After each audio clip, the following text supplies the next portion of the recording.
All right, good afternoon, everyone, and welcome to our PaRDeS class, in which we explore a section of the Parsha with the PaRDeS, which means the orchard of Torah. PaRDeS also stands for Pshat, Remez, Drush, and Soy, the four different ways to interpret and derive lessons of Torah. The section of the Parsha that I want to talk about is a section which is not only part of the Torah portion, but also part of the daily prayers.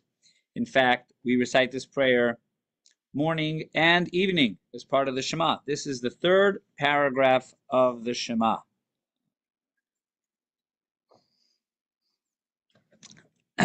So let us start by posing the question of, and this is the paragraph of the third paragraph which talks about Tzitzis. Why is it, in fact, that this is part of the daily routine? Why was this included? After all, there's many sections of Torah, and relatively few of them are part of the davening. Even fewer are part of the daily davening. And fewer than that are part of the daily davening more than once. So why is this included in the morning and evening davening? So this is the third paragraph of the Shema. When we talk about the sections of davening, one of them is the Shema. This is the third of the paragraphs of the Shema. Now the first two paragraphs, the Shema and the Vahaya Im Shamoa. So over there, our sages tell us the purpose of the Shema, and the reason why that's included in the davening is because that includes the essential Kabbalah's oil, acceptance of the yoke of heaven. When we say Shema Yisrael Hashem Elokeinu Hashem Echad, when we proclaim the oneness of Hashem, the obligation to love Hashem, so that's accepting the connection to Hashem. Second paragraph of the Shema, V'hayim Shemaya. That is a reference. Why do we include that in the daily davening? Sages tell us because that alludes to or teaches of the obligation lakabel ol mitzvahs, the yoke of the mitzvahs, right? The second paragraph of the Shema talks about v'hayim shamaya tishmol kol mitzvosai, if you listen to all my commandments. So the second paragraph of the Shema is there to teach us the importance of accepting mitzvahs. What's the reason for the third paragraph of Shema? So the Gemara answers that question, Gemara Brachos, Daf Yud Beis, with the following. Says the Gemara, Parshas Tzitzis b'nei Makiva'ua. Why was the Parsha of Tzitzis, this paragraph, the very conclusion of Parsha Shlach, why was it included in the Shema? Amar Rabbi Yehuda bar Chaviva. Rabbi Yehuda bar Chaviva says,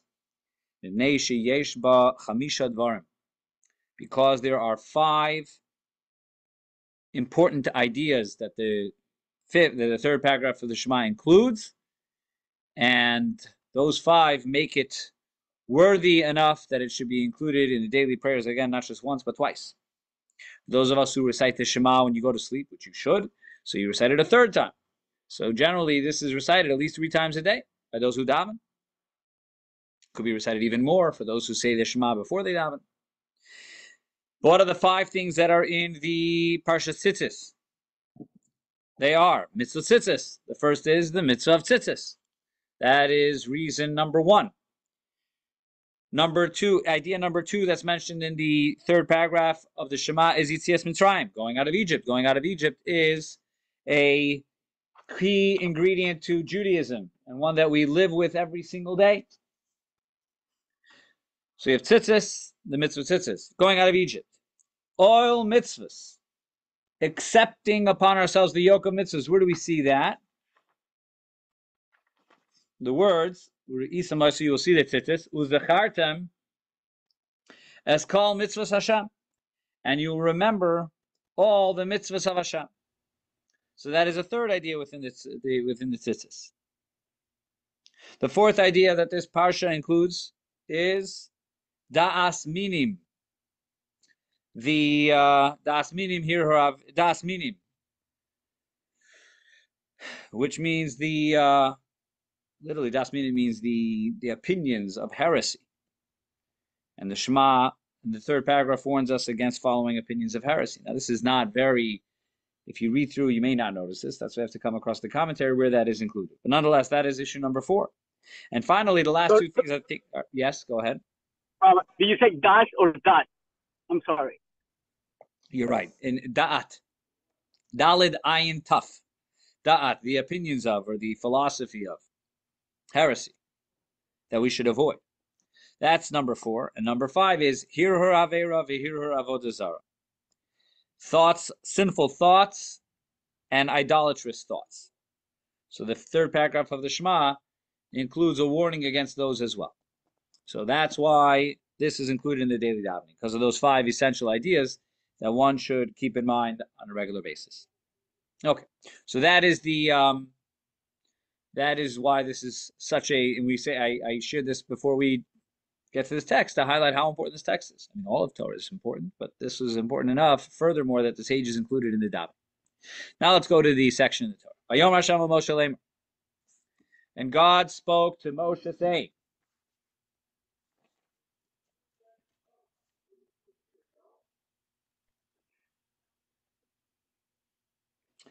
the Or HaChaim,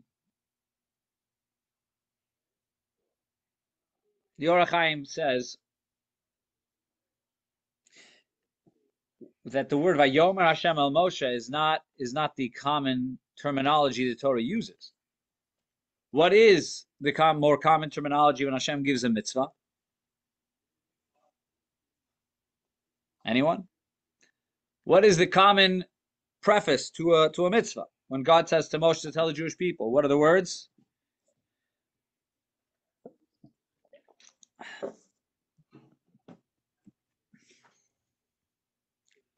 I guess if you don't have a chumash in front of you, but this is pretty standard. The standard preface to a commandment is Vayidaber Hashem el Moshe lemer, which is translates the same, and God spoke to Moses saying. But in Hebrew, Vayidaber and Vayomer are 2 different words. What's the difference between Vayidaber and Vayomer? So Vayomer is a little bit softer. Vayomer could very well be a response. Someone has a question, and I'll respond or satisfy you by answering your question. That's where Vayomer. So why over here does it say Vayomer and not Vayidaber? Says the Or HaChaim. It could be because of the following. The immediate section of Torah before this is the section of the Mekoshesh Eitzim, the one who chopped wood on Shabbos.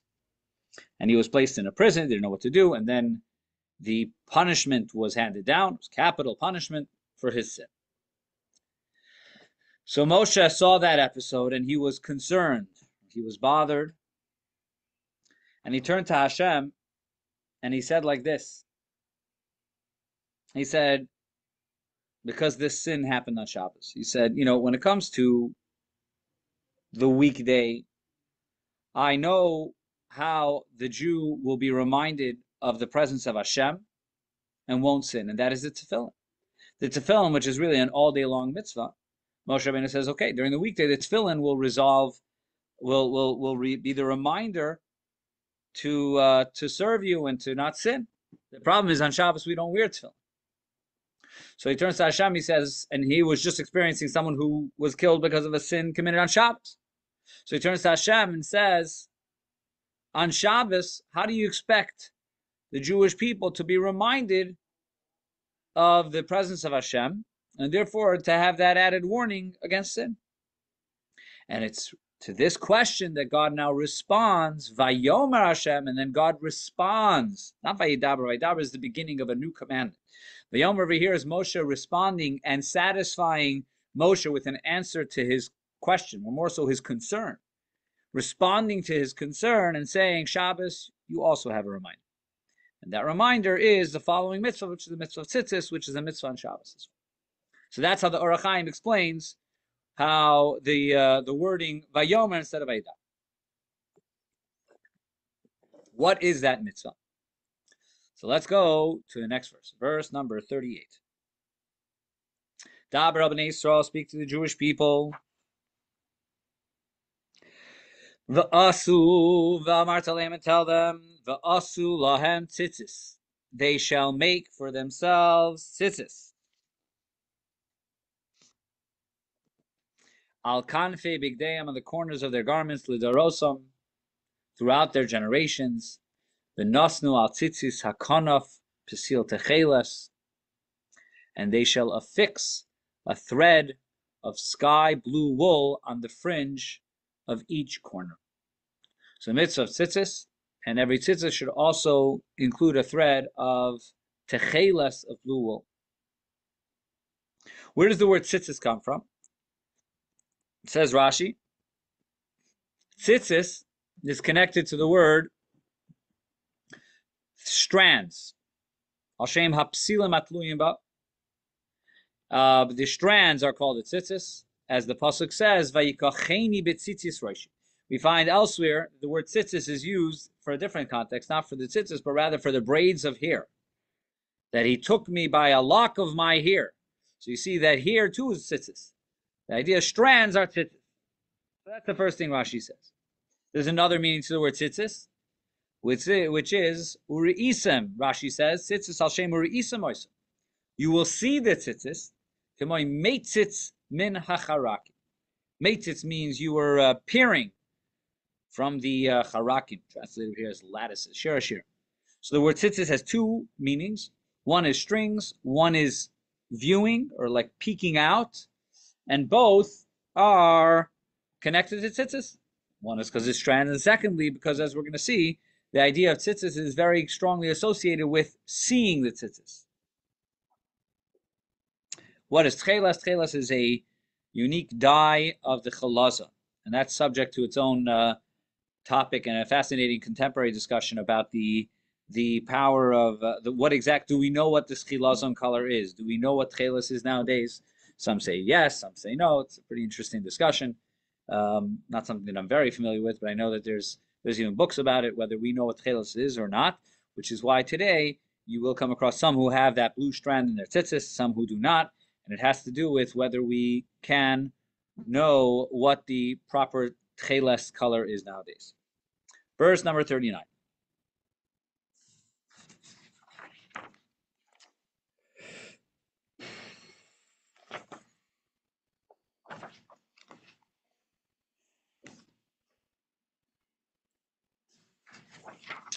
By the way, just an important halacha. There's a lot of halachas when it comes to tzitzis, but an important halacha is that it says va'asu lahem tzitzis, that you shall make tzitzis.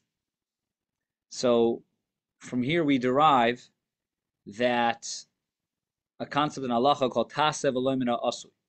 In other words, if you think the mitzvah is to put on tzitzis, right? So why is the Torah emphasize the importance of making it?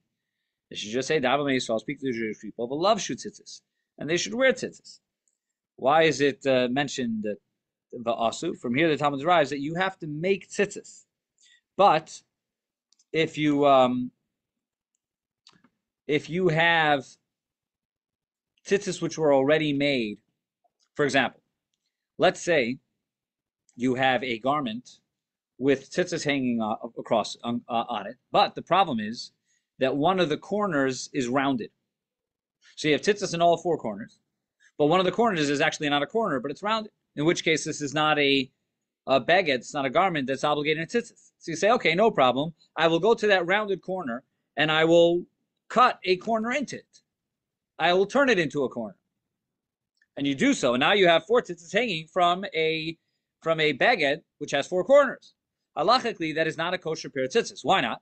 Because it wasn't made as tzitzis. The tzitzis were already there, and you changed a pre-existing beged, so now it has tzitzis. Because the Torah says you should make tzitzis, from here we derive that you have to have four corners, and then you should place tzitzis onto the four corners. So that's the halacha we learned from Be'asula, one of the halachas, I should say. Now let's get to the, so to say, the meat of the mitzvah. Verse number 39. V'haya lachem l'tzitzis. It shall be for you as tzitzis. Uri'isam oisai. And you will see them. Uzachartem. And you will remember as kol mitzvahs Hashem. You will remember all the mitzvahs that Hashem gave. Va'asisam oisam, and you will do them. V'lo yisasuru acharei levavchem. And you will not wander after your hearts, the acharei einechem, and after your eyes, asher atem zoinim achareihem, after which you go astray. So what does the pasuk say? When you see the tzitzis, it will remind you of all the mitzvahs of Hashem, and you will do them. How do the tzitzis serve as a reminder? How do the tzitzis serve as a reminder of all the mitzvahs? Is there anyone here who would like to try to answer that question? Any courageous members of this virtual classroom? How are tzitzis supposed to serve as a reminder? Well, when we say tzitzis, it's important to remember the talit, which is worn, is also the same mitzvah. Even though we call it a talit, it's the same idea. How do the tzitzis remind us to serve Hashem? Rabbi. Yeah. The tzitzis, the tzitzis is just like a shield for us from evil. So that's why we have the four corners, like from the four corners of the world. It's just that's like great. A magnet. But what's the answer to the question? The Torah says that the tzitzis is a reminder. It's not just a shield. It may be a shield as well, but the Torah says it's a reminder to serve Hashem, to fulfill all the mitzvahs. How does the tzitzis accomplish that? It's a good question. Because why tzitzis more than other mitzvahs? What's that? It reminds of the 630 mitzvahs. Oh. Okay. So the first answer, which David gives, which is what Rashi gives, is that the tzitzis is a reminder of the 613 commandments because of a unique calculation. That when you see the tzitzis, so Rashi tells us the numerical value of the word tzitzis is 600. And then you add to that the 8 strings. And you add to that the 5 knots, which is what the tzitzis are made of, right? The tzitzis has 8 strings and 5 knots, plus the 600 of the word tzitzis, and that leads to 613 commandments. Which is an interesting shot, interesting idea. I say it's interesting. Obviously, I far be it from me to in any way. And Rashi's bringing from the Medrash. Rashi's bringing from Medrash Tanchuma. But it's interesting because, when a person sees tzitzis, does that come to mind or not? That's more like a knowledge. But anyways, that's what Rashi says. Ramban challenges this. The Ramban gives what's a pretty strong question. He says, if you look in the Torah, the word tzitzis is not spelled the way Rashi spells it. So Rashi says, tzitzis is 600. How is tzitzis 600? Because tzaddik is 90, yud is 10, tzaddik is 90, yud is 10, and taf is 400. 90, 10, 90, 10, and 400 equals 600. The problem is, if you look in the Torah, all 3 times in this parsha where it mentions the word tzitzis, it is spelled without a second yud. So what we're left with is 90, 10, 90, and 400, which equals 590, not 600. So even if you add the 8 knots and the 8 strings and the 5 knots, you're left with 603. So the Ramban challenges Rashi's explanation, which again comes from the Medrash. It says, how is it a reminder? The gematria is off. Even though the way we contemporarily spell tzitzis is with that second yud, but that's not how it's spelled in the Torah. So one interesting answer to this, and again, those who are familiar with gematria will appreciate this more, is that the word tzitzis is mentioned 3 times over here. We'll go back. Tzitzis over here. Verse number 38 has tzitzis twice. Verse number 39 has tzitzis a 3rd time. Now, in the 3rd time it mentions tzitzis, there is an added letter, and that is the lamed before the letter. V'haya lachem litzitzis. It will be to you for or as tzitzis. That lamed, what's the numerical value of lamed? 30. Says the Balei Tosfos. If you take that 30 and you divide it between the 3 times, it says the word tzitzis without a yud, so you have an extra 10 for each one, which brings us back to 600 for each one, including the knots and the strings. So then you're back to 613. But so that's how the Tosfos respond to the challenge that the Ramban gives. But going back to the Ramban does not accept this idea as being the primary reason why tzitzis is a reminder. Rather, he says the reminder of the tzitzis is the techelet. The techelet in the tzitzis, which is the blue color, is what reminds a person to follow all the mitzvahs. How so? How does blue help a person fulfill the mitzvahs? He says it's not just any blue. The tchelet color is the shade of blue which resembles the ocean. The ocean resembles the heavens. When a person sees the color of the ocean is a reflection of the color of heaven, and the color of heaven is a reminder of God, a reminder of God's kisei hakavod, of the cloud of God's divine throne. Which is why, I guess, people who live on the ocean are so holy, because they're constantly reminded of that divinity that of heaven.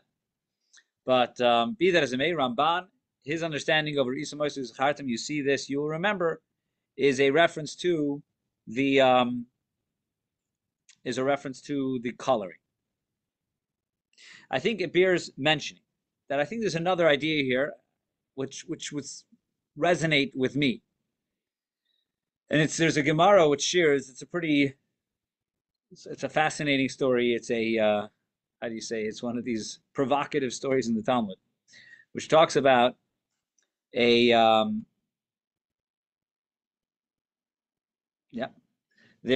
a provocative story in the Talmud which talks about a man who decided he was going to sin, and he was going to have a illicit relationship with a woman. And the woman he decided to pursue was a very, how would we say, a high-level prostitute who was well known for her behavior, and apparently a very expensive prostitute. That's what the Gemara says. And he traveled a great distance to fulfill his desire, commit the sin. And when he came to her home, and she let him in, and there was a whole unique arrangement leading up to the sinful act. And finally, and he had gone the great distance, and he had gone through these steps leading up to to this sin, and then it was at the last moment, as he was prepared to commit the sin, that suddenly his hands got entangled in his tzitzis. And that moment, the tzitzis that his hands got caught in, served as the reminder to fulfill God's mitzvahs. And he turned away from her. He says, "I'm leaving." And she was shocked. That had never happened to her before. And she says to him, "Did you see some sort of problem? Is there something wrong with me?" He said, "No, it's nothing to do with you.